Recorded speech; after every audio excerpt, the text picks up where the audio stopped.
All right, let's do a quick little unboxing video. We got the Death Knight Deluxe Starter.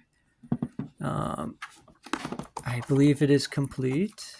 We've got a rule book. If there were jumbo cards, unfortunately they're not here anymore. So let's take a look at what we got inside here.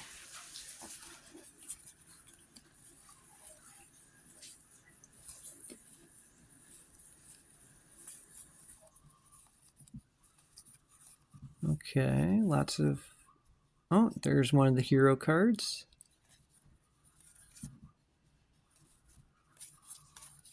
Alright, yeah. I remember when Death Knight came out. That was such an exciting time, Wrath of the Lich King. Good times. Such a fun game. Back in the day. Oh, there's another rare. Great Sword of the Ebon Blade.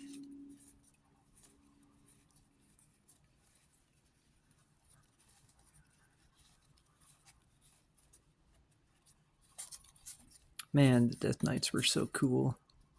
I remember one tried jumping me when I got to Northrend. I was a paladin. They were like 5 levels higher than me, and I still won. That was so much fun. All right, well, that's it. Good times. Happy gaming.